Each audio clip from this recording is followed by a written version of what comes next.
மத்தேயு அதிகாரம் 5. அவர் திரளான ஜனங்களைக் கண்டு மலையின் மேல் ஏறினார். அவர் உட்கார்ந்த பொழுது அவருடைய சீஷர்கள் அவரிடத்தில் வந்தார்கள். அப்பொழுது அவர் தமது வாயைத் திறந்து அவர்களுக்கு உபதேசித்து சொன்னது என்னவென்றால், ஆவியில் எளிமையுள்ளவர்கள் பாக்கியவான்கள், பரலோக ராஜ்யம் அவர்களுடையது. துயரப்படுகிறவர்கள் பாக்கியவான்கள், அவர்கள் ஆறுதல் அடைவார்கள். சாந்த குணம் உள்ளவர்கள் பாக்கியவான்கள், அவர்கள் பூமியை சுதந்தரித்துக் கொள்வார்கள். நீதியின் மேல் பசிதாகம் உள்ளவர்கள் பாக்கியவான்கள், அவர்கள் திருப்தி அடைவார்கள். இரக்கமுள்ளவர்கள் பாக்கியவான்கள், அவர்கள் இரக்கம் பெறுவார்கள். இருதயத்தில் சுத்தம் உள்ளவர்கள் பாக்கியவான்கள், அவர்கள் தேவனை தரிசிப்பார்கள். சமாதானம் பண்ணுகிறவர்கள் பாக்கியவான்கள், அவர்கள் தேவனுடைய புத்திரர் எனப்படுவார்கள். நீதி நிமித்தம் துன்பப்படுகிறவர்கள் பாக்கியவான்கள், பரலோக ராஜ்யம் அவர்களுடையது. என் நிமித்தம் உங்களை நிந்தித்து துன்பப்படுத்தி பலவித தீமையான மொழிகளையும் உங்கள் பேரில் பொய்யாய் சொல்வார்கள், ஆனால் பாக்கியவான்களாய் இருப்பீர்கள். சந்தோஷப்பட்டு களி கூறுங்கள், பரலோகத்தில் உங்கள் பலன் மிகுதியாயிருக்கும். உங்களுக்கு முன்னிருந்த தீர்க்கதரிசிகளையும் அப்படியே துன்பப்படுத்தினார்களே. நீங்கள் பூமிக்கு உப்பாயிருக்கிறீர்கள். உப்பானது சாரமற்று போனால் எதினால் சாரமாக்கப்படும்? வெளியே கொட்டப்படுவதற்கும் மனுஷரால் மிதிக்கப்படுவதற்குமே ஒழிய வேறொன்றுக்கும் உதவாது. நீங்கள் உலகத்துக்கு வெளிச்சமாயிருக்கிறீர்கள். மலையின் மேல் இருக்கிற பட்டணம் மறைந்திருக்க மாட்டாது. விளக்கை கொளுத்தி மரக்காலால் மூடி வைக்காமல் விளக்குத்தண்டின் மேல் வைப்பார்கள். அப்பொழுது அது வீட்டிலுள்ள யாவருக்கும் வெளிச்சம் கொடுக்கும். இவ்விதமாய் மனுஷர் உங்கள் நற்கிரியைகளைக் கண்டு பரலோகத்தில் இருக்கிற உங்கள் பிதாவை மகிமைப்படுத்தும்படி உங்கள் வெளிச்சம் அவர்கள் முன்பாக பிரகாசிக்க கடவது. நியாயப்பிரமாணத்தை ஆனாலும் தீர்க்க தரிசனங்களே ஆனாலும் அழிக்கிறதற்கு வந்தேன் என்று எண்ணிக்கொள்ளாதீர்கள். அழிக்கிறதற்கு அல்ல, நிறைவேற்றுவதற்கே வந்தேன்.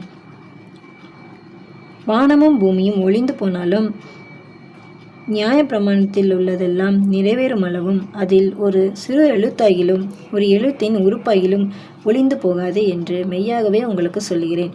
ஆகையால் இந்த கற்பனைகள் எல்லாவற்றிலும் சிறிதானதொன்றை ஆகிலும் மீறி அவ்விதமாய் மனுஷருக்கு போதிக்கிறவன் பரலோக ராஜ்யத்தில் எல்லாரிலும் சிறியவன் எனப்படுவான். இவைகளை கை கொண்டு போதிக்கிறவனோ பரலோக ராஜ்யத்தின் பெரியவன் எனப்படுவான். வேத பாரகர் பரிசேயர் என்பவர்களுடைய நீதியிலும் உங்கள் நீதி அதிகமாயிராவிட்டால் பரலோக ராஜ்யத்தில் பிரவேசிக்க மாட்டீர்கள் என்று உங்களுக்கு சொல்கிறேன். கொலை செய்யாதிருப்பாயாக என்பதும் கொலை செய்கிறவன் நியாய தீர்ப்புக்கு ஏதுவாயிருப்பான் என்பதும் பூர்வத்தாருக்கு உரைக்கப்பட்டதென்று கேள்விப்பட்டிருக்கிறீர்கள். நான் உங்களுக்கு சொல்லுகிறேன், தன் சகோதரனை நியாயமில்லாமல் கோபித்துக் கொள்பவன் நியாய தீர்ப்புக்கு ஏதுவாயிருப்பான். தன் சகோதரனை வீணன் என்று சொல்லுகிறவன் ஆலோசனை சங்க தீர்ப்புக்கு ஏதுவாயிருப்பான். மூடனே என்று சொல்லுகிறவன் எரிநரகத்துக்கு ஏதுவாயிருப்பான். ஆகையால் நீ பலிபீடத்தில் உன் காணிக்கையை செலுத்த வந்து உன் பேரில் உன் சகோதரனுக்கு குறை உண்டென்று அங்கே நினைவு கூறுவாயாகில் அங்கேதானே பலிபீடத்தின் முன் உன் காணிக்கையை வைத்துவிட்டு போய் முன்பு உன் சகோதரனோடே ஒப்புரவாகி பின்பு வந்து உன் காணிக்கையை செலுத்து.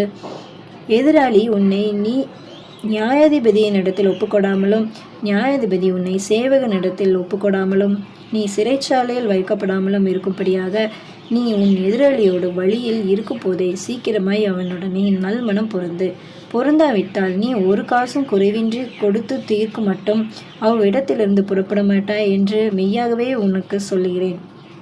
விபச்சாரம் செய்யாதிருப்பாயாக என்பது பூர்வத்தாருக்கு உரைக்கப்பட்டதென்று கேள்விப்பட்டிருக்கிறீர்கள். நான் உங்களுக்கு சொல்கிறேன், ஒரு ஸ்திரீயை இச்சையோடு பார்க்கிற எவனும் தன் இருதயத்தில் அவளோடே விபச்சாரம் செய்தாயிற்று. உன் வலது கண் உனக்கு இடரல் உண்டாக்கினால் அதை பிடுங்கி எரிந்து போடு. உன் சரீரம் முழுவதும் நரகத்தில் தள்ளப்படுவதை பார்க்கிலும் உன் அவயவங்களில் ஒன்று கெட்டு போவது உனக்கு நலமாயிருக்கும். உன் வலது கை உனக்கு இடரல் உண்டாக்கினால் அதை தரித்து எரிந்து போடு. உன் சரீரம் முழுவதும் நரகத்தில் தள்ளப்படுவதை பார்க்கிலும் உன் அவயவங்களில் ஒன்று கெட்டு போவது உனக்கு நலமாயிருக்கும். தன் மனைவியை தள்ளிவிடுகிற எவனும் தள்ளுதற் சீட்டை அவளுக்கு கொடுக்க கடவன் என்று உரைக்கப்பட்டது. நான் உங்களுக்கு சொல்லுகிறேன், வேசித்தன முகாந்திரத்தினால் ஒழிய தன் மனைவியை தள்ளிவிடுகிறவன் அவளை விபச்சாரம் செய்ய பண்ணுகிறவனாய் இருப்பான். அப்படி தள்ளிவிடப்பட்டவளை விவாகம் பண்ணுகிறவனும் விபச்சாரம் செய்கிறவனாய் இருப்பான். அன்றியும் பொய்யான இடாமல் உன் ஆணைகளை கர்த்தர் முன்னிலையாய் செலுத்துவாயாக என்று பூர்வத்தாருக்கு உரைக்கப்பட்டது என்று கேள்விப்பட்டிருக்கிறீர்கள். நான் உங்களுக்கு சொல்கிறேன், பரிச்சைதாம் சத்தியம் பண்ண வேண்டாம். வானத்தின் பேரிலும் சத்தியம் பண்ண வேண்டாம், அது தேவனுடைய சிங்காசனம். பூமியின் பேரிலும் சத்தியம் பண்ண வேண்டாம், அது அவருடைய பாதப்படி. எருசலேமின் பேரிலும் சத்தியம் பண்ண வேண்டாம், அது மகாராஜாவினுடைய நகரம். உன் சிரசின் பேரிலும் சத்தியம் பண்ண வேண்டாம், அதன் ஒரு மயிரையாவது வெண்மையாக்கவும் கருப்பாக்கவும் உன்னால் கூடாதே. உள்ளதை உள்ளதென்றும் இல்லதை இல்லதென்றும் சொல்லுங்கள். இதற்கு மிஞ்சினது தீமையினால் உண்டாயிருக்கும். கண்ணுக்கு கண் பல்லுக்கு பல் என்று உரைக்கப்பட்டதை கேள்விப்பட்டிருக்கிறீர்கள். நான் உங்களுக்கு சொல்லுகிறேன், தீமையோடு எதிர்த்து நிற்க வேண்டாம். ஒருவன் உன்னை வலது கன்னத்தில் அறைந்தால் அவனுக்கு மறு கன்னத்தையும் திருப்பிக் கொடு. உன்னோடு வழக்காடி உன் வஸ்திரத்தை எடுத்துக்கொள்ள வேண்டும் என்று இருக்கிறவனுக்கு உன் அங்கியையும் விட்டுவிடு. ஒருவன் உன்னை 1 மைல் தூரம் வர பலவந்தம் பண்ணினால் அவனோடு 2 மைல் தூரம் போ. உன்னிடத்தில் கேட்கிறவனுக்கு கொடு, உன்னிடத்தில் கடன் வாங்க விரும்புகிறவனுக்கு முகம் கோணாதே. உனக்கு அடுத்தவனை சிநேகித்து உன் சத்துருவை பகைப்பாயாக என்று சொல்லப்பட்டதை கேள்விப்பட்டிருக்கிறீர்கள். நான் உங்களுக்கு சொல்கிறேன், உங்கள் சத்துருக்களை சிநேகியுங்கள், உங்களை சபிக்கிறவர்களை ஆசீர்வதியுங்கள், உங்களை பகைக்கிறவர்களுக்கு நன்மை செய்யுங்கள், உங்களை நிந்திக்கிறவர்களுக்காகவும் உங்களை துன்பப்படுத்துகிறவர்களுக்காகவும் ஜெபம் பண்ணுங்கள். இப்படி செய்வதனால் நீங்கள் பரலோகத்தில் இருக்கிற உங்கள் பிதாவுக்கு புத்திரராய் இருப்பீர்கள். அவர் தீயோர் மேலும் நல்லோர் மேலும் தமது சூரியனை உதிக்க பண்ணி நீதியுள்ளவர்கள் மேலும் அநீதியுள்ளவர்கள் மேலும் மழையை பெய்ய பண்ணுகிறார். உங்களை சிநேகிக்கிறவர்களையே நீங்கள் சிநேகிப்பீர்கள், ஆனால் உங்களுக்கு பலன் என்ன? ஆயக்காரரும் அப்படியே செய்கிறார்கள் அல்லவா? உங்கள் சகோதரரை மாத்திரம் வாழ்த்துவீர்களானால் நீங்கள் விசேஷித்து செய்கிறது என்ன? ஆயக்காரரும் அப்படி செய்கிறார்கள் அல்லவா? ஆகையால் பரலோகத்தில் இருக்கிற உங்கள் பிதா பூரண சர்க்குணராய் இருக்கிறது போல நீங்களும் பூரண சர்க்குணராய் இருக்க கடவீர்கள். இப்போ நம்முடைய தேவன் எப்படிப்பட்டவர் அப்படின்னா, திரளான ஜனங்களை கண்டு மலையின் மேல் ஏறினார். அவர் காண்கிற தேவனாக இருக்கிறாரு, எல்லாரையுமே பார்க்குறாரு. மலையின் மேலே ஏறி பார்த்தா கண்டிப்பாக கீழே இருக்கிற வியூ எல்லாமே நல்லா தெரியும். அதுக்கப்புறம் அவர் தம்முடைய சீஷர்கள் எப்போவுமே பக்கத்தில் இருக்கணும் அப்படின்னு விரும்புகிற தெய்வன். நம்மளும் அவர் கூடவே இருக்கணும் அப்படின்னு விரும்புகிறாங்க. ஏசப்பா டைம் ஸ்பெண்ட் பண்ணணும்னு ரொம்ப விரும்புகிறாங்க. அப்புறம் அப்படி உட்கார்ந்ததுக்கு அப்புறம் தான் ஏசப்பா என்ன பண்ணுறாங்கன்னா, உபதேசித்து சொன்னது அப்படின்னு சொல்கிறாங்க. நமக்கு நல்ல ஒரு அட்வைசர், கவுன்சிலர் எல்லாமே நம்ம இயேசு கிறிஸ்து தான். அதுக்கப்புறம் அவர் ஒரு பரலோக ராஜ்யத்தின் அதிபதி. அப்படி தானே? பரலோக ராஜ்யத்தின் அதிபதியே நமக்கு ஆவியில் எளிமை உள்ளவர்களுக்கும் நீதி நிமித்தம் துன்பப்படுகிறவர்களுக்கும் அந்த பரலோக ராஜ்யத்தையே நமக்கு கொடுக்குறாங்க. அதுக்கப்புறம் அவர் சமாதானம் பண்ணுகிறவர்களை தன்னுடைய புத்திரராகவே அவர் சொல்கிறார். தேவனுடைய புத்திரர் என்னப்படுவார்கள், அவங்க சமாதானம் பண்ணுறாங்க. இவங்களை தன்னுடைய புத்திரராக ஏற்றுக்கொள்கிறாரு. அதுக்கப்புறம் நம்மளை பூமிக்கு உப்பாகவும் இந்த உலகத்துக்கு வெளிச்சமாகவும் உண்டாக்கி இருக்கிறாரு. நம்ம மற்றவங்களுக்கு பயன்படும் விதமாகவே நம்மளை உருவாக்கியிருக்காரு. அப்புறம் நம்முடைய கிரியைகளால் அவர் மகிமைப்படுறாரு. இங்கே நம்ம பண்ணுற கிரியைகள் மூலமாக அவர் மகிமைப்படுகிறத பரமபிதாவாக இருக்கிறாங்க. அதுக்கப்புறம் நம்முடைய நீதி பக்கத்தில் இருக்கிற மற்றவங்க நீதியை விட அதிகமாக இருக்கணும். நம்ம ரொம்ப நல்லவங்களாக இருக்கணும், நல்லது செய்யணும், நன்மை செய்யணும்னு விரும்புகிற தெய்வனாக இருக்கிறாரு. அப்போது அதாவது கோபப்படக்கூடாது, மற்றவங்கள இன்சல்ட் பண்ணக்கூடாது. அதுக்கப்புறம் நம்ம பக்கத்தில் மற்றவங்கள அறிவே இல்லை அப்படின்னு கூட நம்ம அவங்கள சொல்லக்கூடாது. ரொம்ப சுத்தமாக ரொம்ப பரிசுத்தமாக இருக்கணும் அப்படின்னு விரும்புகிறவர். அதுக்கப்புறம் ஒருவருக்கொருவர் மனஸ்தாபம் இல்லாமல் சமாதானமாக ஒப்புரவாக இருக்கணும் அப்படின்னு விரும்புகிற தேவனாக இருக்கிறாங்க. அதுக்கப்புறம் பகையே இல்லாமல் சமாதான மனசோடு கொடுக்குற காணிக்கையை தான் அவர் உடனே ஏற்றுக்கொள்கிறவராக இருக்கிறாரு. எவ்வளோ பரிசுத்தமான தேவன் பார்த்தீங்களா? அதுக்கப்புறம் நம்ம சம்பாதிக்கிறதெல்லாம் வீணாக கொண்டு போய் நம்ம கோர்ட்டில் போடக்கூடாது, வீணாக செலவு பண்ணிடக்கூடாதுன்னு நம்ம தன்னோட பிள்ளை அப்படி செலவு பண்ணிடக்கூடாதுன்ட்டு விரும்புகிற தெய்வனாக இருக்கிறாரு.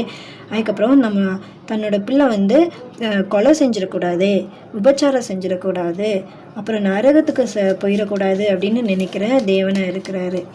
அதுக்கப்புறம் தேவன் நமக்கு தந்த ஒரே ஒரு லைஃப் பார்ட்னரை தான் நம்ம கடைசி வரைக்கும் அவங்க கூட சேர்ந்து வாழணும் அப்படின்னு நினைக்கிற ஒரு அற்புதமான தேவனாக இருக்கிறாரு. ரொம்ப பரிசுத்தமுள்ள தேவன். அவரால் மட்டும்தான் நமக்கு இவ்வளோ அட்வைஸ்லாம் கொடுக்க முடியும். அதுக்கப்புறம் தன்னோட பிள்ளை நம்மலாம் அவரோட பிள்ளையாக இருக்கிற நம்ம பொய் சொல்லிடக்கூடாது, பொய் சத்தியம் பண்ணிடக்கூடாது. அதுக்கப்புறம் பழிக்கு பழியே வாங்கிடக்கூடாது அப்படின்னு நினைக்கிற தேவனாக இருக்கிறாரு. தன்னுடைய சத்துருவை கூட நம்ம நேசிக்கணும் அப்படின்னு சொல்கிறாரு.